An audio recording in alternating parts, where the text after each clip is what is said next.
Bismillahirrahmanirrahim. Assalamualaikum warahmatullahi wabarakatuh. Saya Rina dari Prodi Perbankan Syariah semester 6E dengan NIM 1911140174. Video ini saya buat untuk memenuhi tugas dari mata kuliah studi kelayakan bisnis yang diampu oleh dosen Bapak Rahmat Putra Ahmad. Baiklah, dalam kesempatan kali ini saya akan mencoba untuk mempresentasikan hasil analisis saya dalam melakukan studi kelayakan bisnis layak atau tidak usaha ini dijalankan di kemudian hari. Usaha yang saya analisis yaitu usaha di bidang makanan bahan mentah yang bernama kerupuk biji nangka Dona. Baiklah, langsung saja untuk yang pertama saya akan membahas tentang latar belakang terlebih dahulu. Jadi untuk saat ini usaha mikro kecil dan menengah merupakan salah satu contoh usaha yang sekarang ini banyak ditemukan. Saya menjalankan usaha ini dengan modal yang seminimal mungkin dan berharap hasil yang sangat maksimal.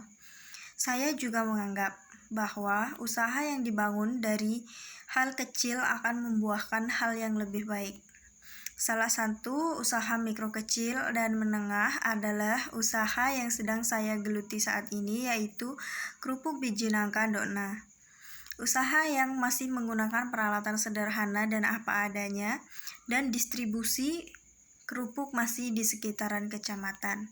Harapan saya, semoga beberapa tahun yang akan mendatang, usaha ini mampu berkembang dengan baik dan mampu bersaing di pasar nasional. Baiklah, selanjutnya saya akan menjelaskan tentang aspek-aspek penilaian. Yang pertama, yaitu aspek hukum. Usaha ini saya beri nama kerupuk biji nangka Dona karena Do berasal dari bahasa Jawa yang artinya putri, dan Na berasal dari ujung nama saya sendiri yaitu Rina. Usaha saya ini bergerak dalam bidang usaha cemilan atau makanan ringan yang memproduksi kerupuk biji nangka yang unik dan lezat. Dengan harapan kerupuk biji nangka ini bisa digemari masyarakat yang tidak terbatas. Nama pemilik yaitu saya sendiri, Rinawati. Alamat usaha berada di Desa Kemang Manis SP2, alamat jualan, Kecamatan Semidang Alas dan toko-toko sekitar, kategori makanan atau bahan mentah. Aspek hukum. Agar tidak terjadi hal-hal yang tidak diinginkan, maka usaha ini akan saya lengkapi dengan berbagai legalitas dalam pendirian usaha ini. Tujuannya, jika terjadi masalah di belakang, maka bukti dari hukum ini bisa dipertanggungjawabkan. Yang pertama seperti tanda daftar perusahaan, yaitu surat izin pendirian usaha dari perangkat desa dan desa setempat.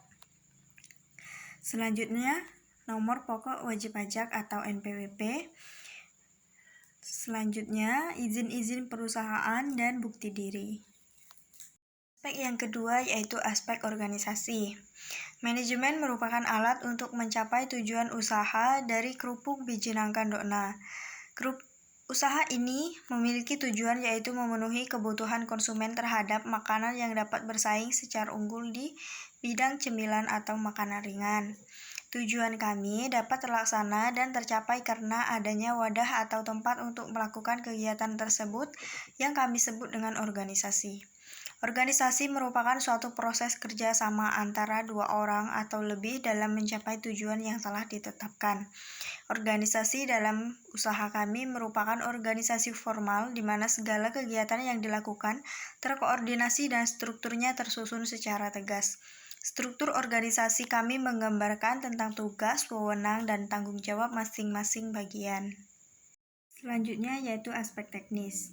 Aspek teknis atau operasi juga dikenal sebagai aspek produksi. Penentuan kelayakan teknis atau operasi perusahaan menyangkut hal-hal yang berkaitan dengan teknis atau operasi. Hal-hal yang kami perhatikan dalam aspek ini ialah masalah lokasi, sarana dan prasarana, tenaga ahli, dan tenaga biasa yang dipekerjakan, bahan baku utama produk, serta bangunan dan tata letak bangunan. Yang pertama, evaluasi lokasi. Lokasi kami ini bertempat di Desa Kemang Manis, SP2, Kecamatan Semidang Alas. Lokasi ini masih dibilang belum strategis karena jauh dari pasar. Selanjutnya, sarana dan prasarana. Sarana yang digunakan dalam kegiatan usaha ini ialah alat pengupas, pemarut, mesin pengaduk, mesin pengukus, mesin pemotong, mesin pencetakan, mesin penggiling, mesin pengerol, lemari, lahan parkir, toilet, kendaraan, dan masih banyak yang lainnya. Sedangkan untuk prasarana, kami menggunakan bangunan dapur sebagai tempat utama pembuatan kerupuk biji nangka. Selanjutnya, tenaga kerja.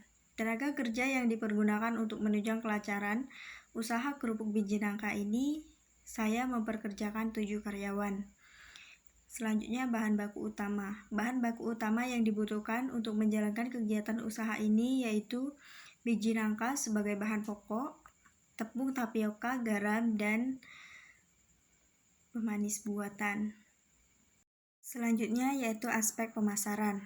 Aspek pemasaran yang pertama adalah segmentasi. Kerupuk biji nangka merupakan makanan yang dapat dikonsumsi oleh semua kalangan umur, dimulai dari anak-anak, remaja, dewasa, hingga orang tua. Sehingga kerupuk biji nangka ini sangat aman untuk dikonsumsi.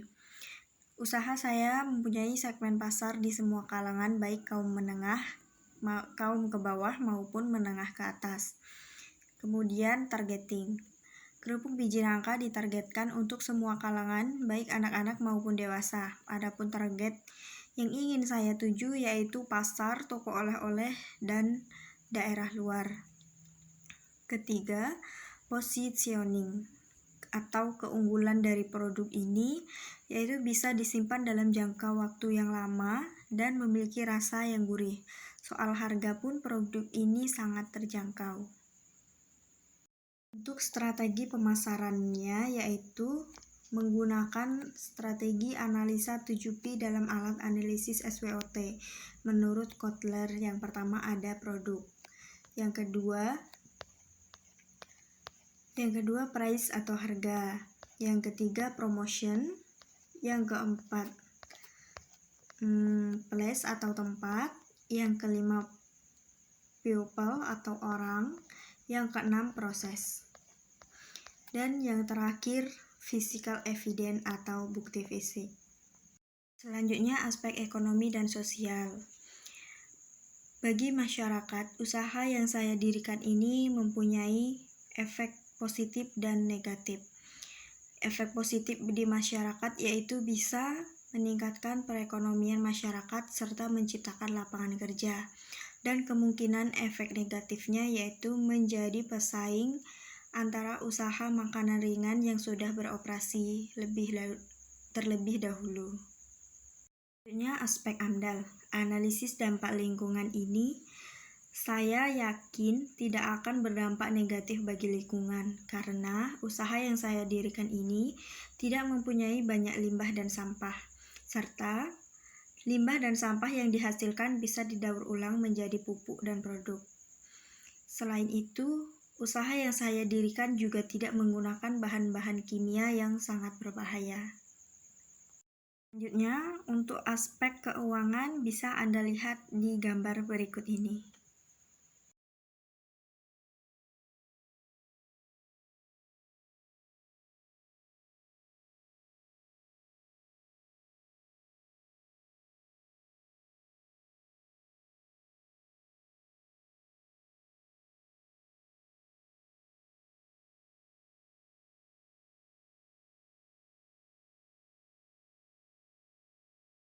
Untuk kesimpulannya, berdasarkan aspek-aspek yang telah digunakan dalam studi kelayakan bisnis ini, maka usaha kerupuk biji nangka Dokna ini layak untuk didirikan dalam jangka panjang.